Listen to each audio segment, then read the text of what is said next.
Hello बच्चों, क्या हाल चाल है। आज बच्चों अगले क्रम में हम पढ़ते हैं, वीडियो में सरफेस टेंशन पढ़ेंगे।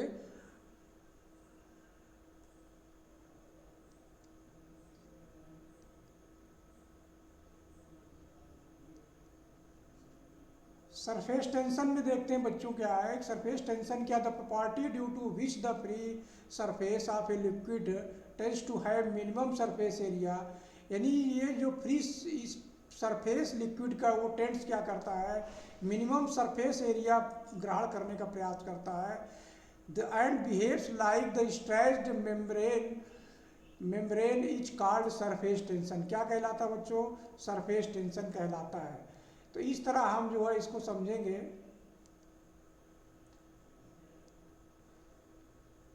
सरफेस टेंशन क्या होता है कि कोई फ्री सरफेस लिक्विड है, उसका टेंस होता है कि एरिया को मिनिमम करेगा। इसी बिहेव्स को like stretch membranes called surface tension कहलाता है। Surface tension is a force. Surface tension क्या है, एक फोर्स है per unit length acting in the plane of interface between the liquid and the bonding surface as per definition. S equal to हम पढ़ेंगे F upon L, यानी force upon length कहेंगे हम। Yes हमारा क्या है, सरफेस टेंशन की बात होगी। Where force acting on the either imaginary line को समझेंगे ऑन द सरफेस एंड यल लेंथ ऑफ इमेजिनरी लाइन। यानी कहने का मतलब कोई एक इमेजिन हम कल्पना कर लेंगे कि अगर इस तरह है तो एक इमेजिन लाइन हम यहाँ पर एक कल्पना कर लेंगे। जो फोर्स हमारा वर्क करेगा, ये फोर्स हमारा वर्क जो करेगा उसी को हम लोग यस लिख देंगे।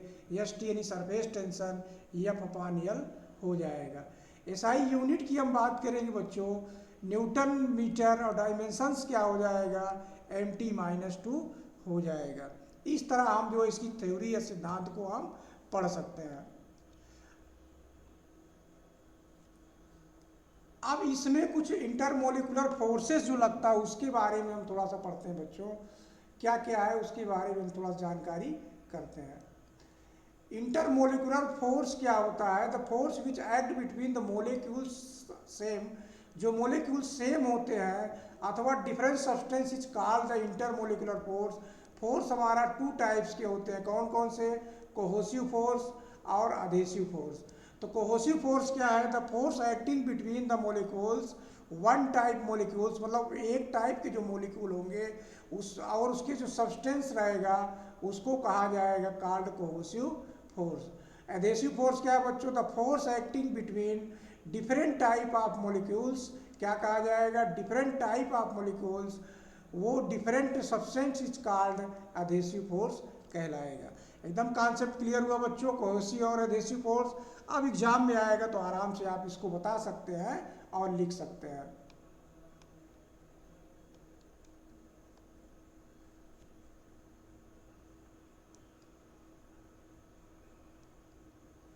Intermolecular force are different from the gravitational force. Intermolecular force क्या होता है, different from the gravitational force से क्या होता है, डिफरेंट होता है। इसीलिए हम कहते हैं बच्चों कि बहुत ध्यान से हम पढ़ेंगे, सारी बातों को समझेंगे तब हम आगे बढ़ेंगे। नहीं पता चला पूरा कहानी की तरह तो पढ़ लिए लेकिन कुछ भी हमको पता नहीं हो रहा है, तो हर बात को हम यहाँ पर समझेंगे तब आगे बढ़ेंगे। इंटरमोलिकुलर फोर्स जो रहेगा डिफरेंट रहेगा from the gravitational force as they do not obey the inverse square law.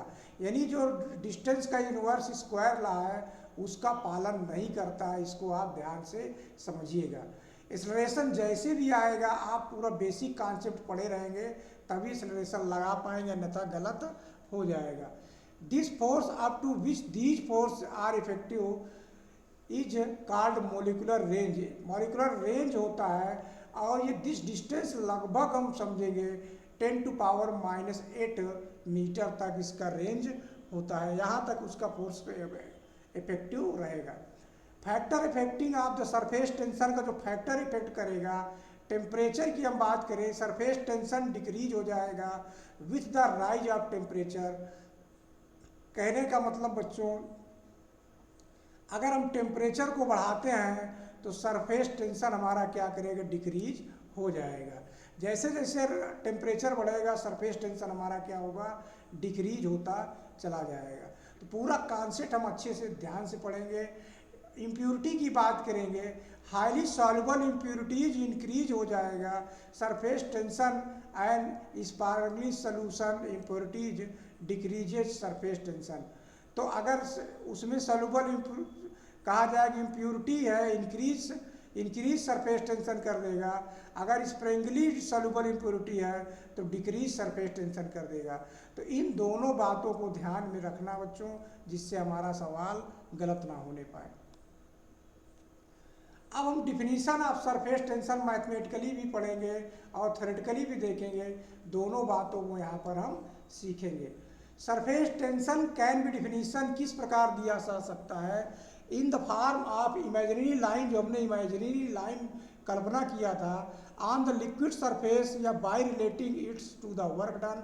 यानी इसको हम रिलेट करेंगे कि सरफेस टेंशन में जो वर्क डन हो रहा है उससे हम रिलेट करके इसको जो है हम डिफिनीशन को पढ़ेंगे। द फोर्स एक्टिंग, यहाँ पर हम पढ़ेंगे आगे, force acting per unit length क्या कहलाएगा, force acting per unit length of an imaginary line on the free liquid surface at right angle to the line and place of liquid surface is known as surface tension.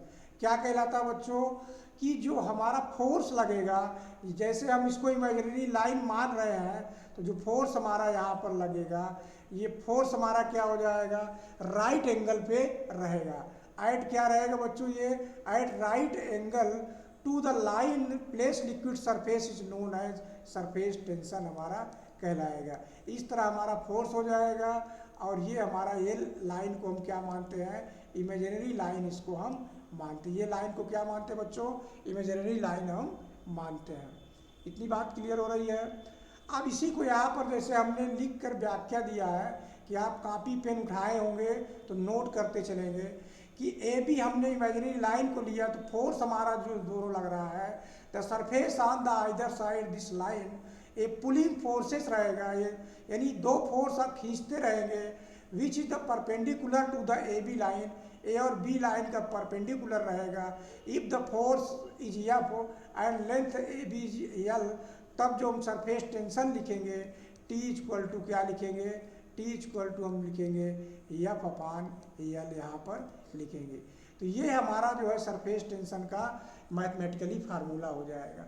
It's SI unit की बात करेंगे Newton metre अथवा joule metre square भी हम कह सकते हैं। Dimension M L 0 T-2 हमारा डायमेंशन हो जाएगा। इतना तो हमारा कंफर्म हो गया। हम बच्चों फिर से दोहरा दे रहे हैं, हम इसमें सरफेस टेंशन के बारे में पढ़े, S equal to F upon L cohesive और एडहेसिव फोर्स के बारे में पढ़ा, और फोर्स एक्टिंग सरफेस टेंशन किस पर इफेक्ट करता है, सरफेस टेंशन टेम्परेचर और इम्प्योरिटी पर करता है, दो बातें पढ़ा, और डिफिनीशन सरफेस टेंशन इसको हमने अभी पढ़ा। अब कुछ एग्जाम्पल्स की बात करते हैं बच्चों। जैसे यहाँ पर कुछ एग्जाम्पल्स हैं हमारे सरफेस टेंशन के। तो पहला एग्जाम्पल हम समझेंगे, raining drop are spherical in the shape. हम देखते हैं कि बरसात की जो बूंदें होती हैं स्फेरिकल शेप में होती हैं, इसी कारण होता है स्फेरिकल। ये एग्जाम्पल है सरफेस टेंशन का। The hair of the shaving brush जो रहता है cling together when taken out of the water, जो वाटर से हम क्या करते हैं बाहर निकालते हैं, तब शेविंग ब्रश की हम बालों को समझ सकते हैं। Oil spread on the water, जब हम किसी पानी में ऑयल को डालते हैं, but remain as a drop on the hot water, तो अगर हम पानी में डालेंगे स्प्रेड कर जाएगा, लेकिन अगर गर्म पानी है तो ड्रॉप में जो है हो जाएगा। ये भी सरफेस टेंशन के कारण ही होता है। तो हम तीन एग्जाम्पल सरफेस टेंशन के पढ़े, तो इस बात को ध्यान आप रखेंगे। इसको कोहेसिव और एडहेसिव को तो हमने पढ़ लिया है, थोड़ा सा और डीपली पढ़ते हैं। कोहेसिव फोर्सेस में the larger of the value cohesive force, the larger of the value of surface tension and it's vice versa. यानी जैसे जैसे कोहेसिव फोर्स बढ़ेगा वैसे वैसे क्या होगा, सरफेस टेंशन बढ़ेगा। तो यहाँ पर हम फोर्स ऑफ कोहेसिव की बात करेंगे। जैसे जैसे बढ़ेगा सरफेस टेंशन भी हमारा वैसे वैसे बढ़ेगा, एक दूसरे के वाइस वर्सा हो रहा है। तो यहाँ पर larger the value of cohesive force the larger the value of surface tension and it's vice versa, यानी एक दूसरे के इसी तरह क्रम में रहेंगे। इम्प्योरिटी की हम बात करेंगे। Impurity is the completely soluble, अगर पूरी तरह से सॉल्युबल है, then on the mixing at liquid, अगर किसी लिक्विड में मिक्स करते हैं, इट्स सरफेस टेंशन इंक्रीज, तो सरफेस टेंशन उसका क्या होगा, बढ़ जाएगा। On the dissolving ionic salt की हम बात करेंगे, in small quantities in a liquid its surface tension decrease, अगर हम सॉल्ट किसी में आयनिक सॉल्ट को डालेंगे तो सरफेस टेंशन क्या होगा, घट जाएगा। एकदम इम्पॉर्टेंट है, इस बात को भी आप एकदम से दिमाग में रखेंगे। Because adhesive force between solubility impurity molecules and liquid molecule decrease, cohesive force effective हो जाएगा। तो इस तरह हम इस बातों को समझ सकते हैं। एग्जाम्पल्स की हम बात करें बच्चों, on mixing the detergent in water, जब हम डिटर्जेंट वाटर में देखते हैं, इट सरफेस टेंशन क्या होता है, घट जाता है। जब किसी पानी में हम डिटर्जेंट मिक्स करते हैं तो सरफेस टेंशन क्या होता है, घट जाता है। Surface tension of water is more than alcohol water, यानी सरफेस टेंशन पानी में ज़्यादा होता है देन एल्कोहल वाटर, यानी शराब का जो पानी रहता है उससे जो है हमारा जो है सरफेस टेंशन वाटर में ज़्यादा रहता है।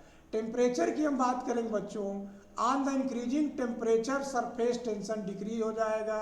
Eight critical temperature and boiling point पर क्या हो जाएगा, जीरो हो जाएगा। Surface tension of water at 4 degree Celsius पर क्या रहेगा, मैक्सिमम रहेगा।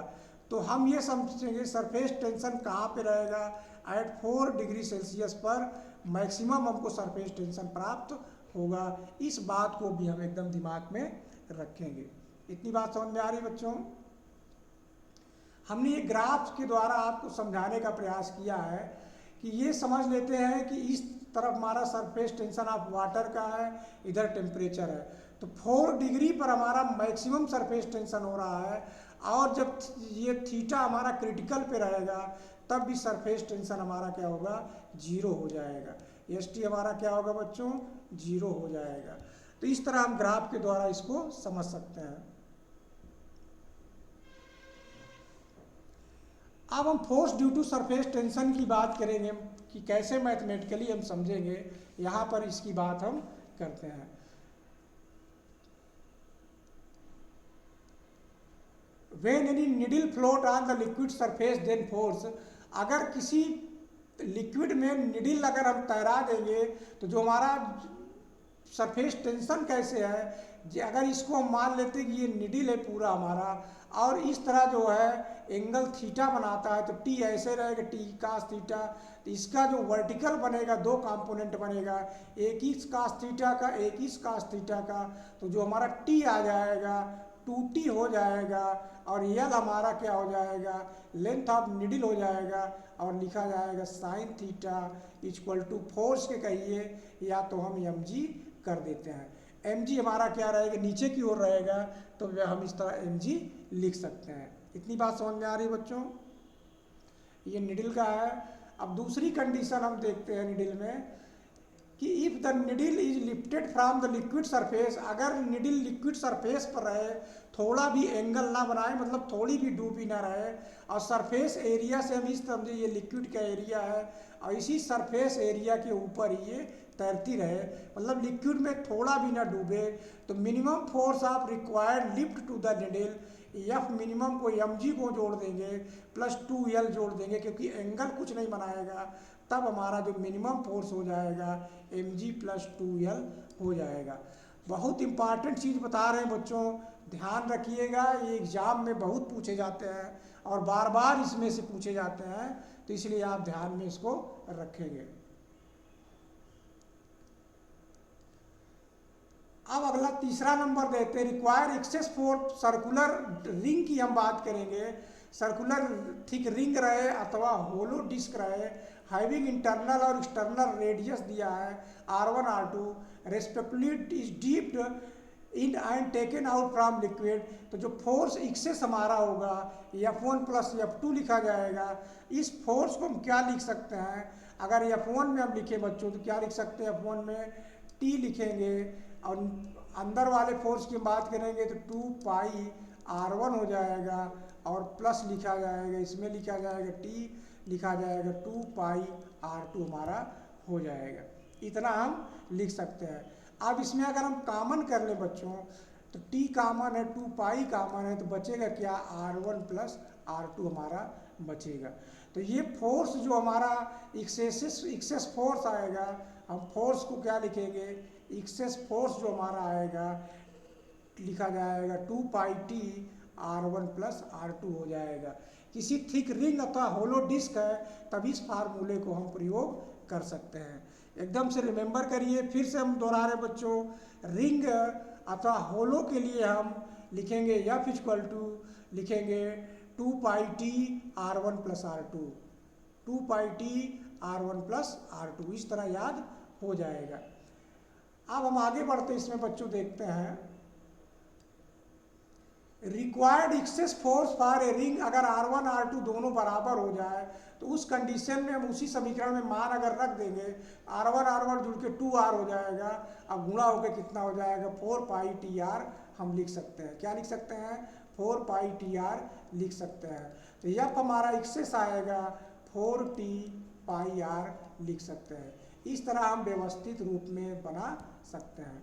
यहाँ तक बात क्लियर हुई बच्चों, कोई कंफ्यूजन नहीं है, सब समझ में आ जाएगा। अब पांचवें टॉपिक की हम बात करते हैं, रिक्वायर एक्सेस फोर्स। इसमें हमको निकालना हो force for a circular disc की निकालना हो तो R1 0 हुआ, R2 R के हो गया, तो F एक्सेस जो हमारा रहेगा 2 पाई RT हो जाएगा। तो ये जो हमने पांचों बनाए बच्चों, वेरी वेरी इंपॉर्टेंट कॉन्सेप्ट है, इसको आप कॉपी में ज़रूर लिख के इसको याद कर लीजिए, क्योंकि एग्जाम टाइम में इसमें से आता है तो एकदम फार्मूला बेसिस सवाल लगेंगे। इतनी बात समझ में आ रही बच्चों।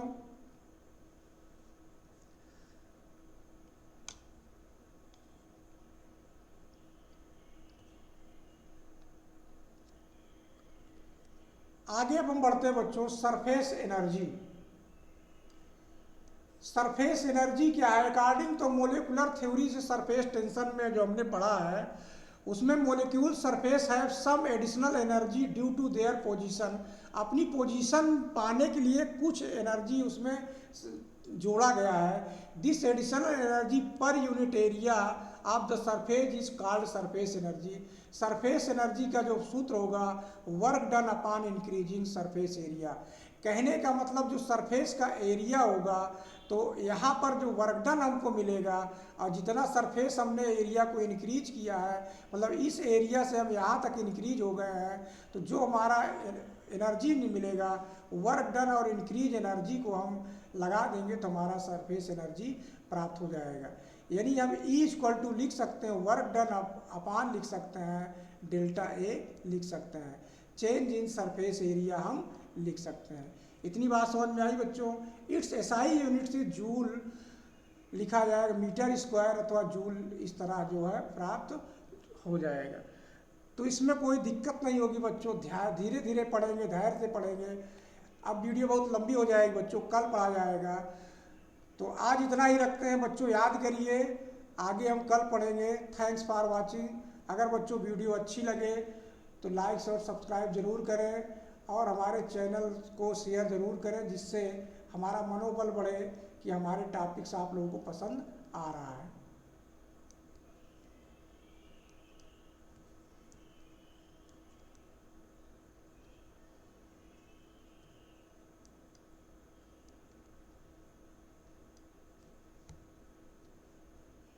थैंक्स फॉर वाचिंग बच्चों।